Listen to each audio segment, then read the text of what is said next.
Hi everyone, so for our second shading lesson, we are going to learn how to shade a sphere, which is a 3D circle. And so for this, we're going to turn to the second page in our sketchbook, and you're going to need your ruler, a sharpened number 2 pencil, an eraser, a sharpener handy, and we're going to first create a 5-value scale. Use your ruler to create squares that are 1 inch apart, one long rectangle, and then mark the 1 inch, 2 inch, 3 inch, 4 inch, and 5 inch. And you're also going to make it 1 inch long. Then you're labeling it on the top, 1, 2, 3, 4, 5. And on the bottom, you're going to label what those values are. Number 1 is going to be the white of the page, 2 is going to be your lightest highlight, 3 midtone, 4 shadow, 5 the blackest black. And look at how I'm holding my pencil. I moved my point further away, my wrist is on the paper, and my pencil feels comfortable in my hand. I'm going to start with number 5, the blackest black. That's the darkest shadow. And I'm going to use the side of my sharpened pencil to create that fuzzy mark, and I'm squeezing my pencil hard so I can get a nice dark value, but I'm not going so dark where it's the blackest value right away. I need to layer my lead. So I go horizontal and then vertical over it, and I keep doing that about 5 times until I feel like I've achieved the darkest dark I can possibly get. You can watch, I did not speed up this video. This is me doing it in real time. So you can get an idea for how long it should take you. It might take you a little bit longer than me, but I wanted you to get a feel for how long it does take. It shouldn't take that, it shouldn't be that fast. You really have to layer it and stay focused. I'm cleaning up the edges and making sure it's really neat. Now, even when you think it's dark, if you see any of the white of the page popping through, that means it's not ultra dark, it's not black. Now, I'm not digging my pencil into the paper to create bumps. That wouldn't be nice for the paper. The paper didn't do anything to you. Don't harm it. But keep the side of your pencil on the slant and squeeze your pencil hard, and by layering it, you'll eventually see that you get a really dark black. When you feel like you've achieved that black, you can go on to your value 4, the lighter shadow. And you want to make sure that it's about 1 level less than that. And in a minute, I'll be done with this. There we go. Now I start. So again, I'm going horizontally, and I'm not squeezing my pencil too hard. I want to give myself room to layer into a midtone that I think is 1 level down from 5.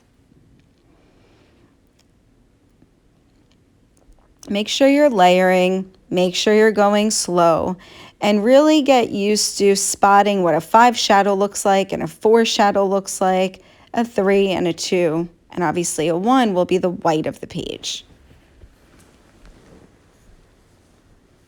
By doing this, you'll be able to spot these values in your sphere or in any other shape that you draw to really create that 3D effect.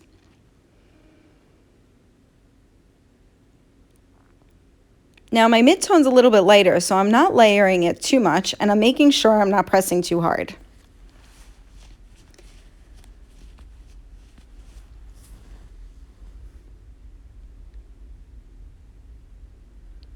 Now my highlight is going to be the lightest that I can get with my pencil, and you'll see that I really only do it once. If I see that it's even and blended, then I'm pretty good with it. Now on the side, I want you to do a quick blended value scale with your pencil going from a 5, 4, 3, 2, and 1.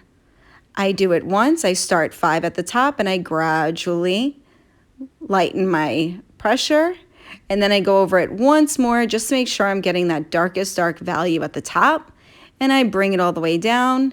And again, just with that, you can see that I have all of my values. You should have all of your values too.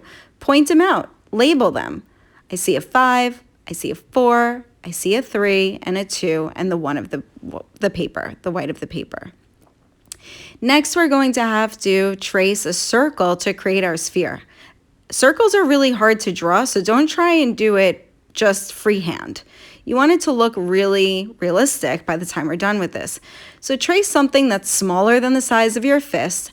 I preferred the smaller size of this little cup that I had. Find something in your house or your kitchen that you can trace. Nothing too small like the size of a quarter. You want to be a little bit bigger than that.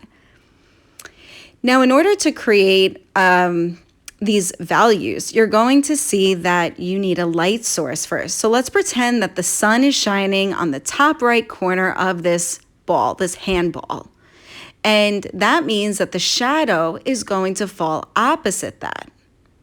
If the light is shining on the top right corner, that's going to be our brightest white. The opposite side will be our darkest dark. Now, if you look at how I'm shading this sphere, it's going to move in the direction of whatever shape you're shading, which in this case is a circle. So my shadow is moving in a crescent moon shape. It's skinny at the top, it gets a little wider, and then it gets skinny again all the way around like there. So I'm lightly putting in my values first because I know I'm going to have to layer it and shade it. So I'm kind of being loose a little bit. I'm kind of placing where I want my 5, my 4, my 3, my 2, my 1, but I'm not going in so dark. If you were to press really dark in your shadow, you won't be able to blend it very well. So make sure you allow yourself to build up those layers. Now, what I'm drawing right here is called a cast shadow. We didn't talk about it, but basically that's the shadow that would sit on the surface. And if you see that horizontal line that I drew in the back of the circle, that's going to give the illusion that this ball is sitting on a surface. And what's underneath that line is the table, and what's above that line would be the wall. And you'll see it come to life as we finish shading this. You want to make your cast shadow, that shadow that's sitting on the table, go from a 5 to a 4 to a 3. So don't make it a fully black cast shadow. You're going to shade it. And then go back into your ball, and you want to make sure that you include all of those values that you just made above. A 5, a 4, a 3, and a 2, and a 1.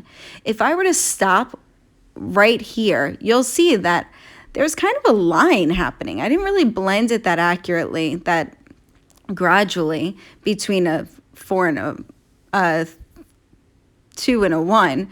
But now by adding my layers, I'm really gradually getting in there. The more gradual of a transition you can make between your values, the more realistic that handball or sphere is going to look. So do your best. It's not easy, but I want to see you work hard and stay focused. Again, this video here, I did not speed up. This is how long it takes me. It might take you even longer. Take your time, put on some music, and enjoy making art. Enjoy making something that looks realistic. This is only the beginning.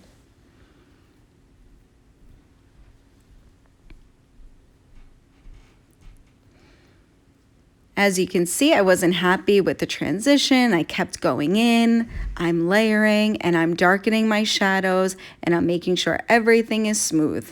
I did not do this very quickly. I keep stopping and looking and really evaluating what I'm doing.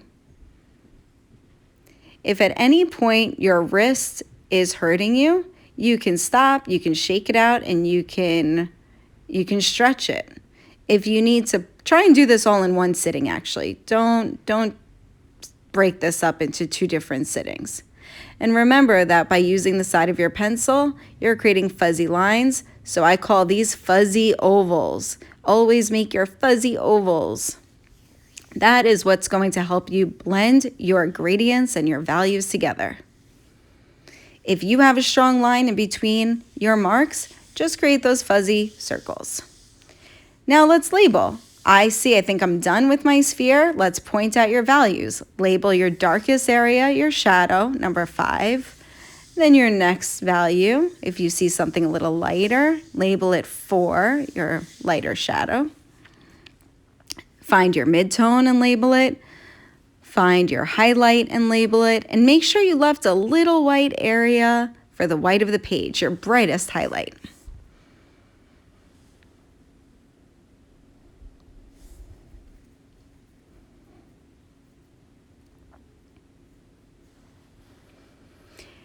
Practice makes perfect. So if you want a challenge, I recommend that you trace another circle to the right of it and try doing a second sphere. And if you weren't happy with your transitions with this one, try harder on the next one to really slow down and focus. You can do it in the same sitting or you can do it the next day.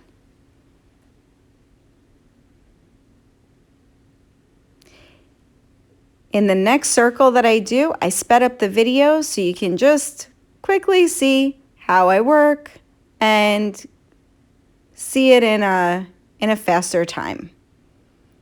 Feel free to slow down the video, pause, or rewind if you need to go back to anything.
Don't forget your cast shadow. You want it to go really dark right under your sphere and then gradually get lighter as you move away from it. I kind of created this oval looking shape to create that cast shadow like it's falling on the surface. Now, something that I like to do is add a little bit of tone in the background above that horizontal line in the background. That's going to give the illusion of a wall or something far away. You can try it. I bet you it's going to make your sphere come to life. Great job, everybody. I hope you really like what you did. I hope you were impressed. Bring this to our next class so I can take a look. Have a good day.